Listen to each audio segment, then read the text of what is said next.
They were called the Next Jackson 5, the first family of Motown.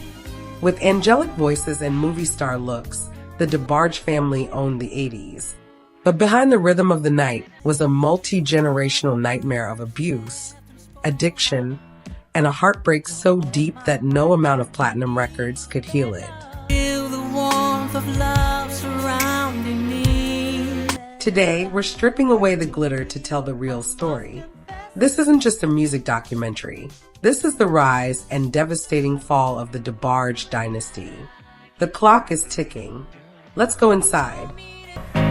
The things you do seem so sad. Every dynasty has a secret. For the DeBarges, that secret lived behind the closed doors of a modest house in Grand Rapids, Michigan. Said that you loved me.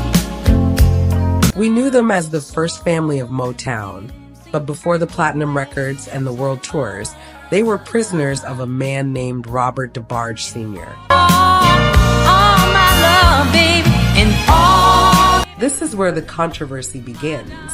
Robert Sr. wasn't just a strict father, he was a monster. Saw them, but you. The siblings would later recount stories of systemic physical and sexual abuse that are almost too horrific to repeat. That I gave it half a chance. This wasn't just a tough upbringing. It was a psychological dismantling of 10 children. We have to ask, was their music a gift, or was it a desperate scream for the love they were denied at home?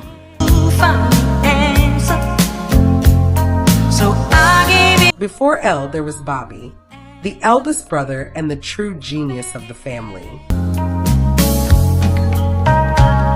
You said Bobby DeBarge didn't just sing, he revolutionized the falsetto. When he formed the band Switch, he gave Motown a new heartbeat. all to you. All my love. But Bobby was the first to carry the family curse into the spotlight.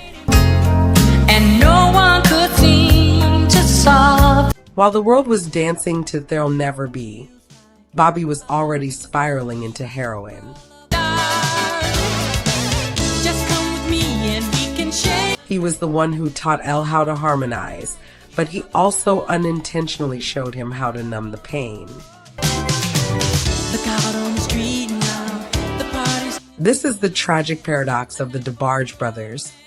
Their talent was their ticket out, but their trauma was their shadow. Come join the fun. This ain't no time to be staying home. Ooh, that. Enter Berry Gordy. By 1981, Motown needed a miracle.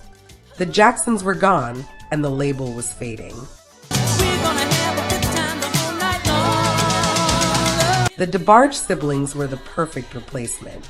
They were light-skinned, crossover ready, and possessed a vocal blend that was supernatural. But here is the controversial truth. Motown knew. Make your blues right away. You be doing fine once the music starts. They knew about the instability. They knew about the growing addictions. Just beginning, the music's playing, a celebration. But as long as the hits like Time Will Reveal were climbing the charts, the machine kept grinding. Ooh, there's too much going on. The label didn't just market the family.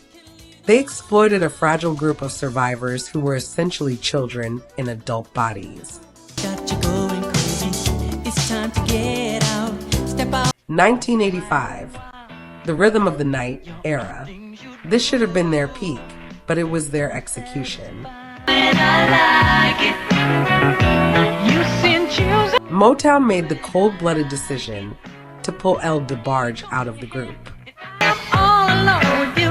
You know exactly what to do. This was the ultimate betrayal. For a family that had only each other to lean on against their father's ghost, being torn apart for a solo career was devastating.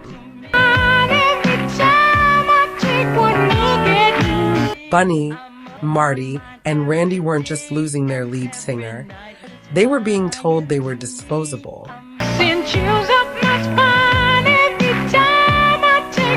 This is the moment the fall became inevitable. It's just the little things you do that show how. Without the group structure, the siblings fell headfirst into the DeBarge void. Just one more time.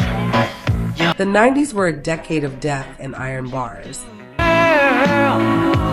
I like it. Bobby DeBarge, the mentor, the blueprint, died in 1995 from AIDS-related complications after a prison stint. He was only 39.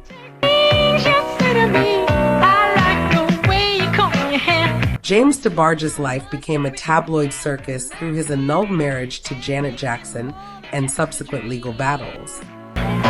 You're on my mind every day and And then there's El, the golden boy. For 30 years, El DeBarge has been the face of a cycle that won't break.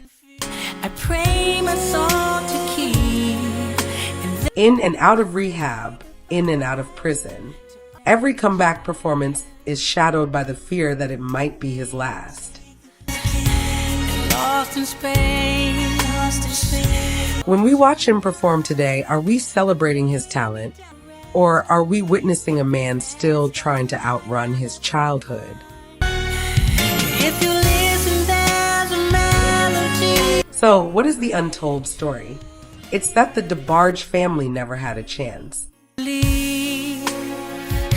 What I can see. They were born into a war, sold to a machine, and abandoned by an industry that only cared for the rhythm, not the night. I have changed. Their music remains some of the most beautiful ever recorded, but it is music made of glass, fragile, transparent, and sharp enough to cut. I live to say goodbye.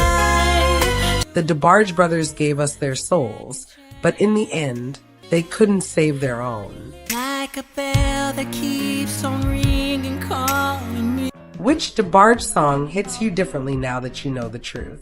Let's discuss in the comments. Just confess it, girl.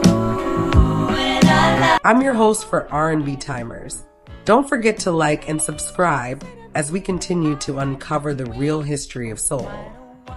things you do seem so satisfying.